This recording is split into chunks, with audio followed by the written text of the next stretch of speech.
যত্ন করে আমায় দুঃখ দিতে চেয়েছ,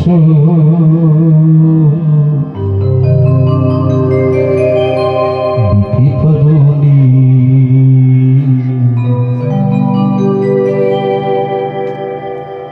দিতে পারোনি।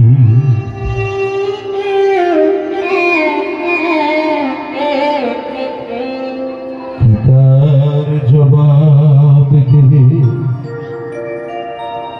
যদি বলি আমি কি হেরেছি,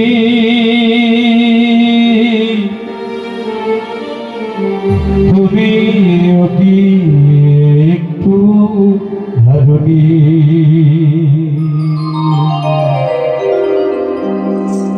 তুমি অতি একটু হারুনি।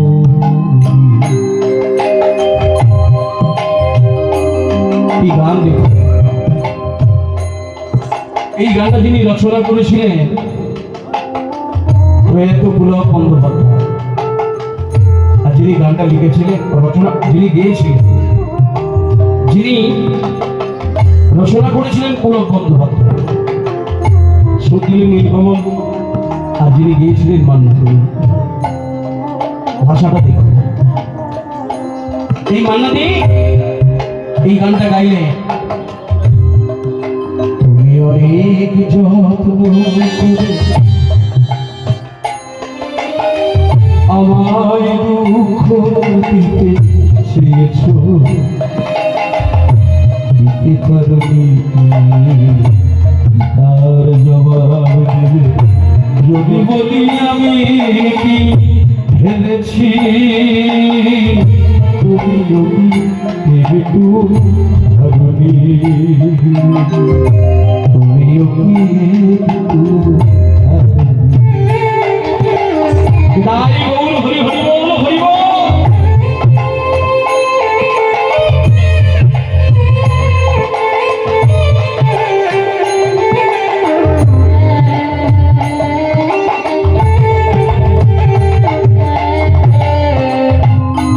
হরি হরি বল। কি বলেন? তুমি অনেক যত্ন করে আমায় দুঃখ দিতে চেয়েছো। কে বলছে?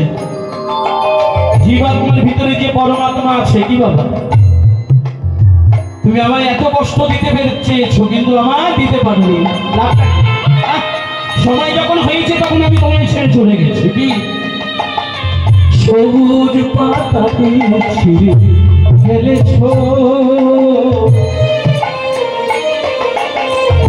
প্রকৃতি আগুন তুমি জ্বেলেছো,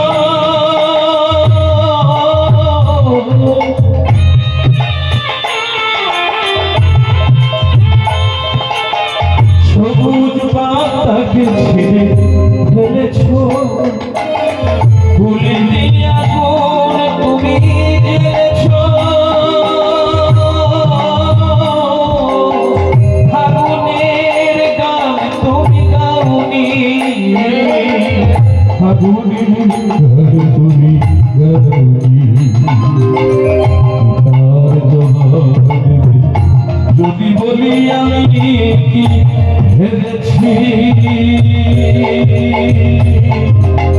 তুমি অতি একটু হারুনি, দিতে পারোনি, দিতে পারোনি। বলি অনেক যত্ন করে আমায় ছেড়েছ,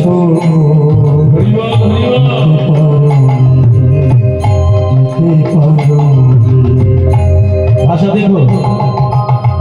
অন্তরে আলো জেলে রেখে বৃষ্টিতে গেছে শুধু আধারেতে থেকে, বৃষ্টিতে গেছো শুধু আধারেতে থেকে,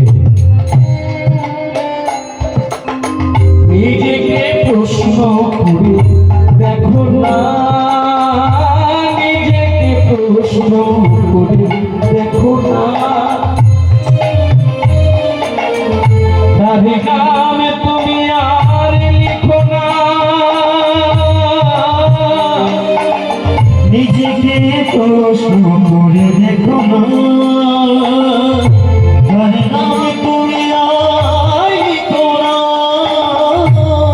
কেন করে ধরে আছো হৃদয়ে স্মৃতিটুকু কেন করবি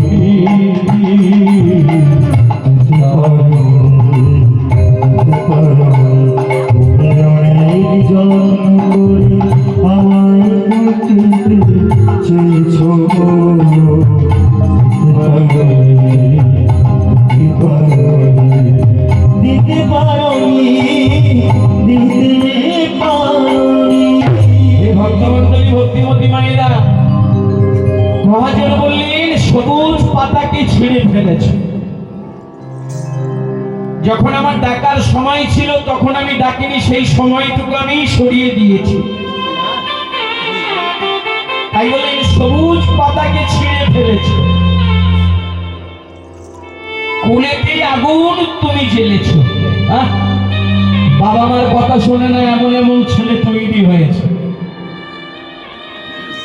বংশের মুখে চুনকালি মাখানোর জন্য সেই সব ছেলেরা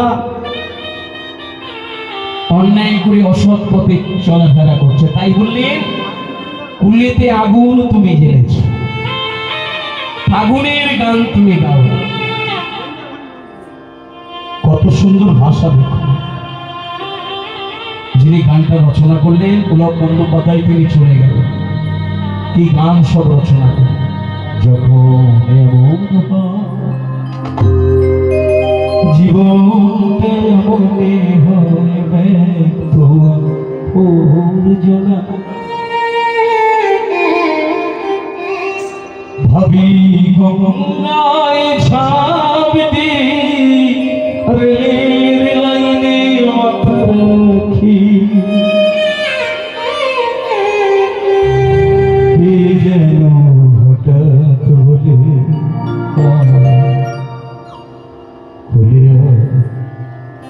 আমি তো আছি।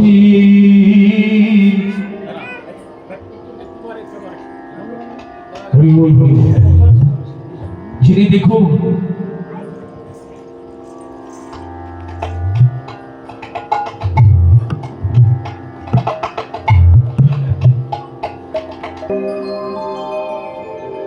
যিনি গানটা রচনা করলেন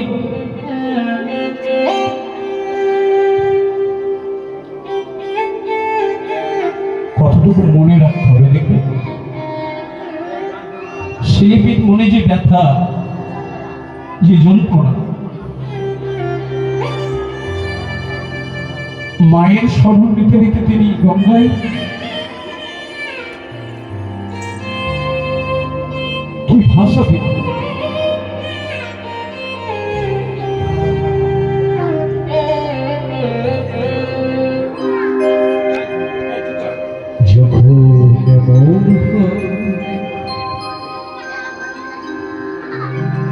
সংসারে যখন অশান্তি, যখন ঝগড়া, ভাই ভাই মারামারি কাটাকাটি, তখন তো এমন দিন ছিল না। তখন কত আনন্দে দিন যাপন করা হয়েছে। এখন ভাই ভাই মারামারি কাটাকাটি দেখবে। ছোটবেলায় যে ভাই ভাই গলাগলি চড়াচড়ি করে খেলাধুলা করেছিল, আজ বড় হয়ে বাড়ির মাছ থেকে ভাগাভাগি। যে গর্ভধারিণী মা সন্তানকে গর্ভে ধারণ করল, যাকে আমরা সর্বদাই বলি জননী জন্ম ভূমিষ্ঠ স্বর্গাদৌপি গরিয়সী পিতা স্বর্গ পিতা ধর্ম পিতা হি পরমন্তপ পিতরি পৃথিমাপন্নে প্রিয়ন্তে সর্বদেবতা। মুখে বলি গো সেই বাবা মাকে আমরা ভাগাভাগি করে চলেছি। কেমন সন্তান আমরা? সন্তান না আমরা শয়তান? যিনি গানটা রচনা করলেন কত ব্যথা, কত দুঃখ দেখুন। কেন রে দাদুরা যখন এমন জীবনটা মনে হয় ব্যর্থ জনা ভাবি গঙ্গায় ঝাঁপ দি রেলের লাইনে মাথা রাখি কে যেন হঠাৎ বলে আয় করে আমি তো আছি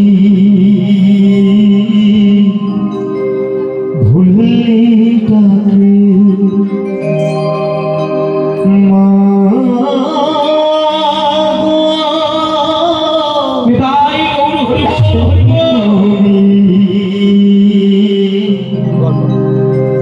সে কি তুমি মা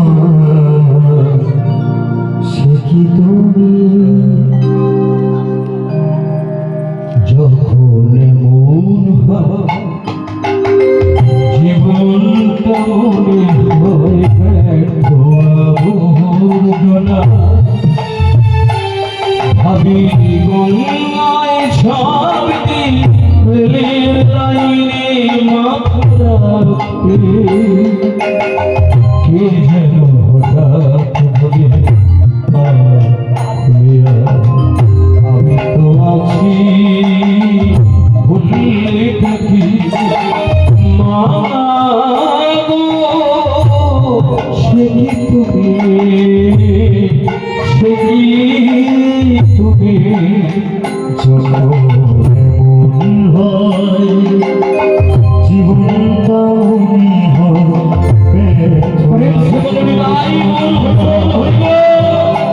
ভাবি গঙ্গায় যাবি রেলের লাইনে মাথা রাখি কে যেন হঠাৎ বলে আয় করে আমি তো আছি ভুলিটাকে হরি হরি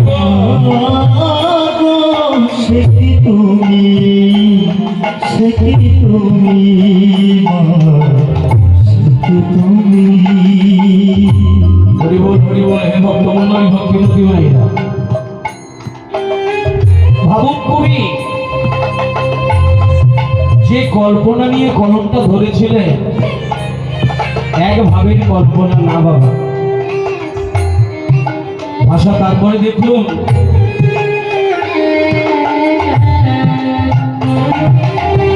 লাঞ্ছনা শুধু লাঞ্ছনা সজনের পটু বন্দনা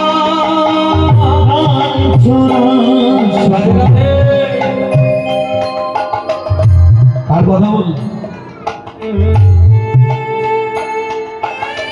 গানের ভাষায় কার কথা বললেন লাঞ্ছনা শুধু লাঞ্ছনা কার গঞ্জনা বাবা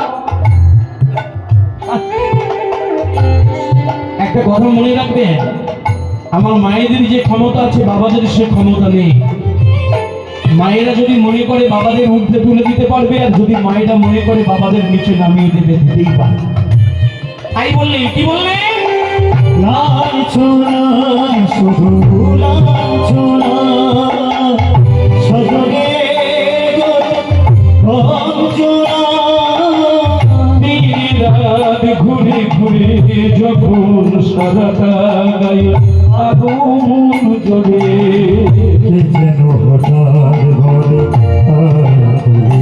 হরি হরি বল তো আছি ভুলিটাকে সে কি তুমি সে কি তুমি মা সে কি তুমি নমস্কার বর্তমান আপনাদের এই গ্রামে গানের চাক আমি অরবিন্দ মণ্ডল সনাতনের সন্তান আপনাদের সবার কাছে বলছি ভদ্রলোকের গান শুনিয়ে আমি ঘরে বসেছিলাম আমার আসতে বাধ্য করলো যখন আমি ভদ্রলোককে 50 টাকা উপহার দিই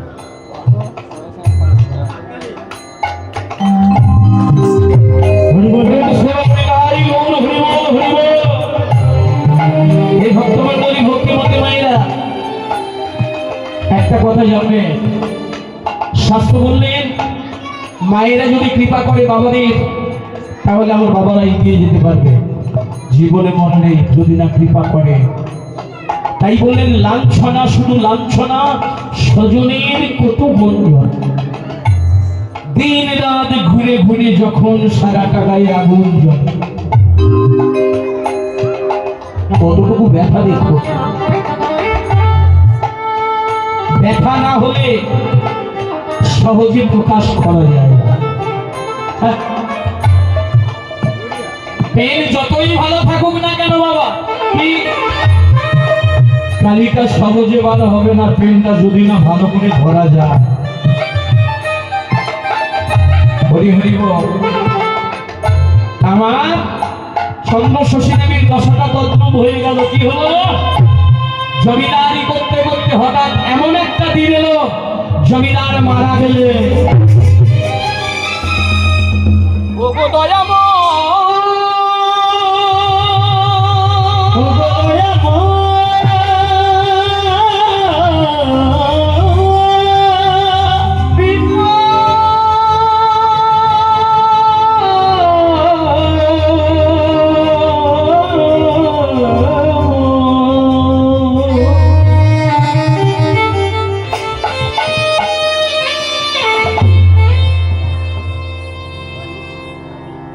সুখের সংসারে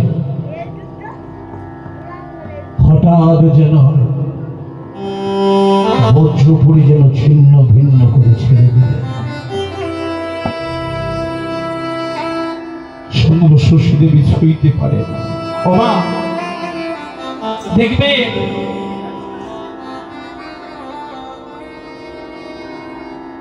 গাড়ি ভালোভাবে চলছে, চলতে চলতে হঠাৎ যদি রাস্তার মাঝে ইঞ্জিন বাস্ট হয়ে যায়, চাকা পাংচার হলে পাশে থেকে পাল্টে নেওয়া যায়। ইঞ্জিন যদি বাস্ট হয় আবার কি হবে? ও গাড়ি ছেড়ে চলে আসতে হবে, আবার নতুন ইঞ্জিন করতে হবে। কি হরি বল, হরি বল। চন্দ্র শশী দেবী মাথায় যেন বজ্র পড়ল, কান্নায় ভেঙে বললেন,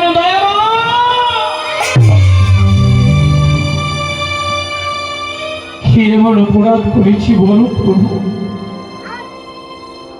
তুমি বলে দাও।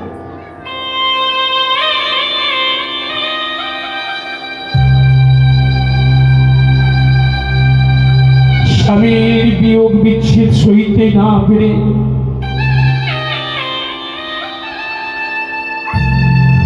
সর্বদাই খন্দন ছাড়া তার আর কোনো দিন নেই।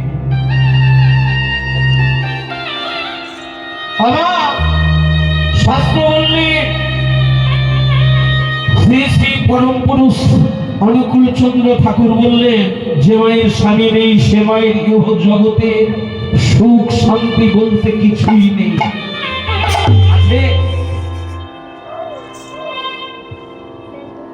হতভাগিনী স্বামী বিয়োগ সইতে না পারলে, কিন্তু দেখুন নায়ক মশাইকে বললেন, শোনো নায়ক মশাই, আশেপাশে যতগুলি গ্রাম আছে তুমি নিমন্ত্রণ করে এসো।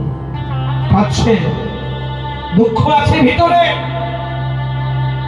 কিন্তু স্বামীর মঙ্গলের জন্য আশেপাশে গ্রাম, আজ থেকে আমি তাদের সেবা দেব। আমার স্বামীর ক্রিয়াকার্য যতদিন পর্যন্ত সমাপ্ত না হয় ততদিন পর্যন্ত আমি সেবা দিয়ে যাব।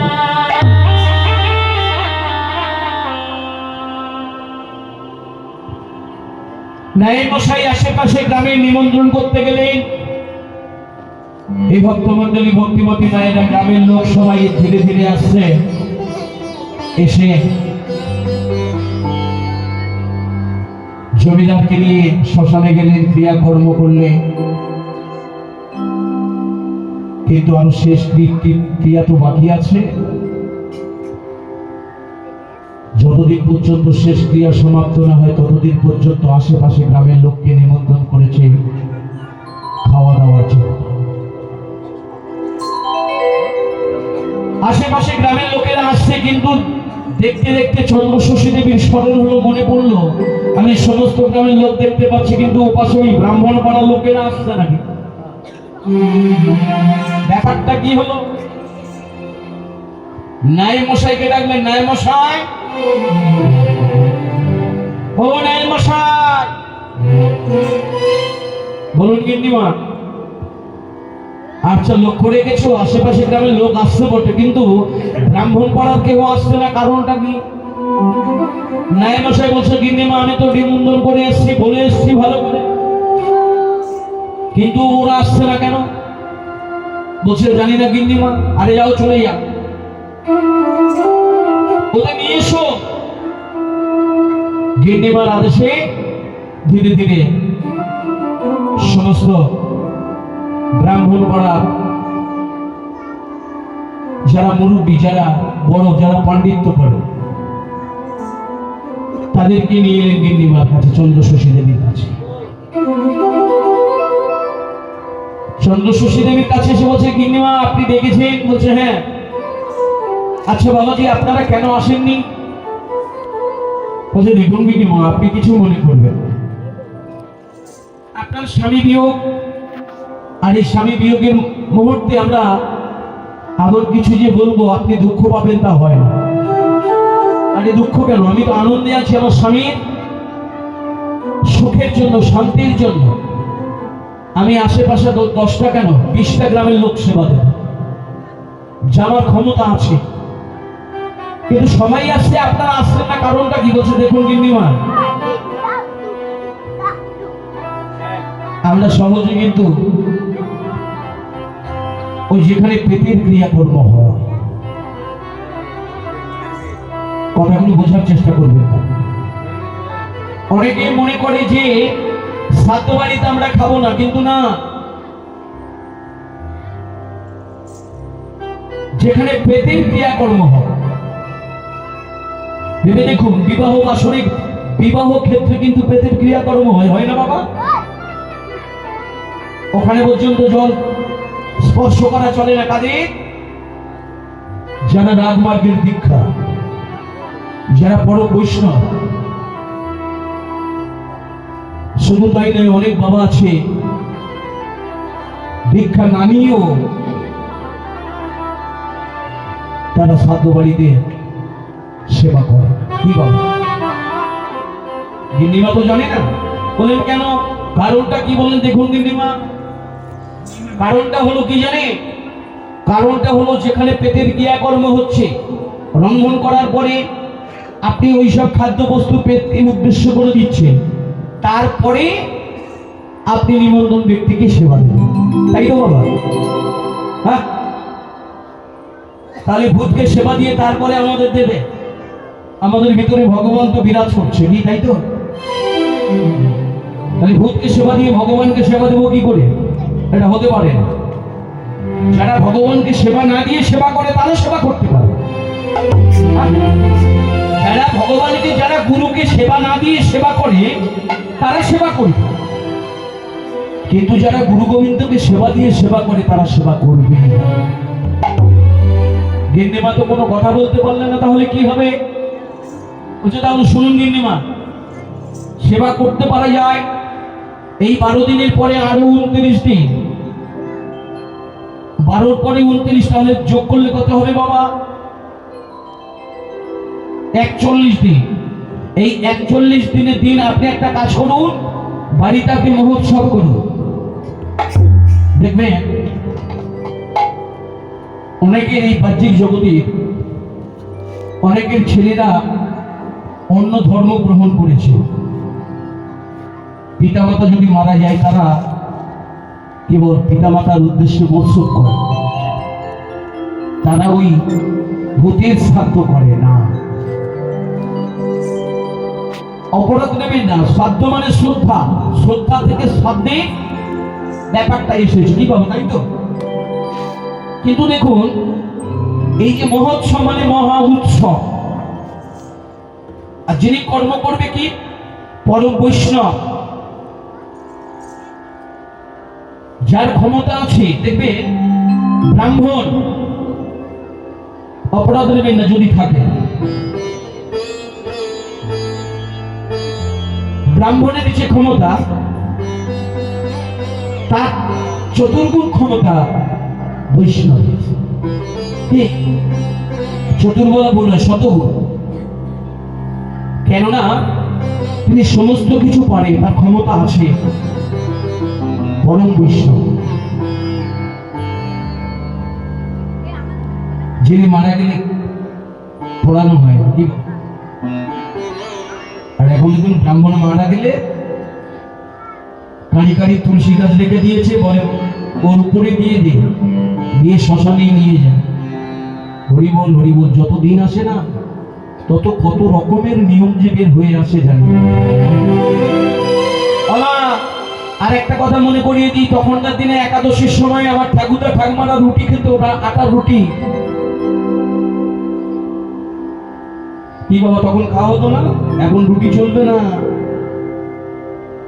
অনেক নিয়ম এখন, ওগুলো চলবে না। কি বলে, ওগুলো নিষেধ, ওগুলো শস্য। এরপরে আবার কি আসবে তার ঠিক নেই। দেহের মধ্যে যে ভগবান আছে, আত্মারূপী ভগবান, একে শান্তি তো দিতে হবে। আপনি খাচ্ছেন না, পাশের বাড়ি রান্না হচ্ছে, সেই ঘ্রাণটা আপনার যাচ্ছে, খাওয়া হচ্ছে না, খাওয়া তো অর্ধেক হয়ে গেল, আর আপনি খাওয়ার জন্য বঞ্চিত হচ্ছে। দেখবে 1000 বছর আপনি ভজন সাধন করুন, যদি ক্ষণিকের জন্য মনটা অন্যদিকে চলে যায় না, সবই বিফল হয়ে। এই চন্দ্রশশী দেবীকে বললেন, গিন্নিমা তাহলে দুপুরে মানে মধ্যাহ্নে আপনি মহোৎসবের আয়োজন করবেন, কিন্তু দেখো ওই সকাল থেকে সব গ্রামের লোকজন আসবে, আর এমনি সব বসে থাকবে, কেমন কেমন মতন হয় না। সকাল থেকে শুরু হবে, তাই তো? তাই সকাল থেকে শুরু হবে তো? হ্যাঁ হ্যাঁ, একদম। সকাল থেকে যদি শুরু হয় ভালো, কিন্তু মধ্যাহ্নে শুধু ভোগ হবে না। না, তার আগে একটা কাজ করতে হবে, একটা দল আনতে হবে। কি রে, একটা কীর্তন দল আনা হবে। একদম ঠিক আছে, এবার কীর্তনিয়া সকাল থেকে কীর্তন করলো। কি গিন্নিমা, এতে আপনার আপত্তি নেই তো? না না, ঠিক আছে, তাহলে সকাল থেকে একটা কীর্তন হবে, আর ওই কীর্তনিয়া কীর্তন করবে, সমস্ত ভক্ত আশেপাশে বসবে, দুপুরে মধ্যাহ্নে মহোৎসব হবে। মহোৎসব শেষে সবাই খাওয়া দাওয়া করে আপন আপন গৃহে চলে যাবে। গিন্নিমা নায়েব মশাইকে বলে দিলেন, নায়েব মশাই, ও নায়েব মশাই, দেরি না করে তাহলে কাছাকাছি, বেশি দূর না, কাছাকাছি ছেলেটা আছে, যা পয়সা লাগে ওর পয়সা টয়সা দিয়ে নিয়ে এসো। ঠিক আছে? ঠিক আছে। ব্যাস, তাহলে পাশের কীর্তনিয়াকে নায়েব মশাই বায়না করলো, আর নায়েব মশাই বায়না করার পরে কীর্তনিয়া এলো। 41 দিনের দিনে মহোৎসব শুরু হলো। আর কীর্তনিয়া এসে গিন্নিমাকে উদ্দেশ্য করে বললেন, গিন্নিমা আপনি কাছাকাছি সরে আসুন, চেয়ারে বসুন। হ্যাঁ, গিন্নিমাকে চেয়ারে বসিয়ে রেখেছেন, আর কীর্তনিয়া কি করছে, আমার গোবিন্দের রূপের বর্ণনা শুরু করলেন।